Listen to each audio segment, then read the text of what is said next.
যিনি আমাদেরকে কটূক্তি করেছেন, অনুগ্রহপূর্বক আপনার পরিচয়টা স্পষ্ট করবেন। আপনার নাম আহমদ ঠাকুর। আপনি আসলে মুসলমান না হিন্দু? আপনাকে জানাজা দেওয়া হবে না পুরানো হবে, এটা আমরা এখনো জানি না। দয়া করে আমাদের সামনে এটা স্পষ্ট করবেন। গতকালকের ঘটনা আমরা দেখছি, বিএনপির একজন শীর্ষ পর্যায়ের নেতা, সাংস্কৃতিক সংগঠক, তিনি হিজাব এবং নিকাবকে নিয়ে কি পরিমাণ একটি নোংরা মন্তব্য করেছেন। আজকে আমরা সাধারণ নারী শিক্ষার্থীরা এখানে দাঁড়িয়েছি, তার তীব্র প্রতিবাদ জানাচ্ছি। আমি শুরুতেই বলতে চাচ্ছি, আমি এটাকে কোনোভাবেই বক্তব্য হিসেবে মানি না। আমি এটাকে দেখছি নারীর প্রতি তার যে বিদ্বেষ এবং তার অজ্ঞতা এবং তার নোংরা মন মানসিকতার বহিঃপ্রকাশ ছিল তার কালকের এই মন্তব্য। তিনি বিএনপির একজন শীর্ষ পর্যায়ের নেতা হয়ে কিভাবে বলেন নিকাব পতিতাবৃত্তিদের পোশাক। আমি বলতে চাই, নিকাব কোনো পেশার পোশাক হতে পারে না। আই রিপিট, নিকাব কোনো পেশার পোশাক হতে পারে না। নিকাব হচ্ছে মুসলিম দেশে, মুসলিম সমাজে বহুকাল ধরে প্রচলিত নারীদের বিশ্বাস, আত্মমর্যাদার প্রতীক এবং এটা একটি ব্যক্তিগত দায়িত্ব হিসেবে গড়ে উঠেছে। বিএনপি শীর্ষ পর্যায়ের নেতা যখন বলেন নিকাব পতিতাদের পোশাক হয়ে দাঁড়িয়েছে, ঠিক তখন তিনি নারীদের চরিত্রে যারা বহুকাল ধরে বিশ্বাস, আত্মমর্যাদার প্রতীককে নিকাব হিসেবে ধারণ করছে, সেইখানে তিনি কাদা ছুঁড়েছেন। তাকে স্পষ্টভাবে জানাতে চাই, নারীদের চরিত্রে যখন তিনি কাদা ছুঁড়েছেন, তার উল্টা প্রতিঘাত তাকে নিতে হবে।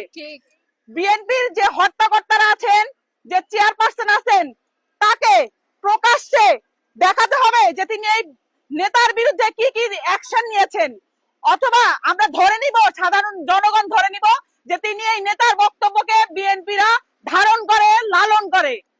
বিএনপির শীর্ষ পর্যায়ের একজন নেতা যখন এই সময়ে এসে নারীদের নিকাব নিয়ে কটূক্তি করে, এরা যখন সংসদে যাবে, আমার মনে হয় জামাত, আমরা যে হেফাজতের যে ন্যারেটিভ দেখেছি শাপলা চত্বরে, এরকম আরেকটি ন্যারেটিভ হবে। যদি এইরকম পর্যায়ের নেতা যদি সংসদে যায়, তাহলে আমার মনে হয় আমি নিকাব করার কারণে আমি জেল গ্রেপ্তার হতে পারি।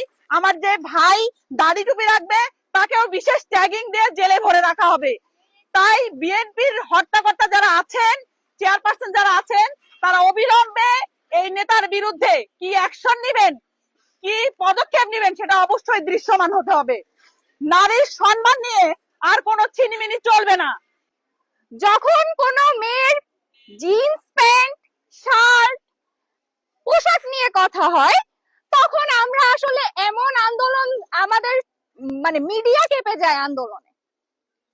কিন্তু একজন শীর্ষস্থানীয় নেতা যখন বোরখা ও নিকাব নিয়ে কটূক্তি করে, সেখানে আসলে প্রতিবাদ করার কাউকেই আমরা শেষ অবধি খুঁজে পাই না। যখন একটা সংগঠনের পোস্টেড নেতা এমন কথা বলল, তখন আসলে সেই সংগঠন থেকে তার এগেইনস্টে কি দৃষ্টান্তমূলক পদক্ষেপ আপনারা নিলেন? তাহলে কি আমরা ভেবে নিব আপনারা তাকে ধারণ করেন নাকি ইসলামী সংস্কৃতিকে ধারণ করেন?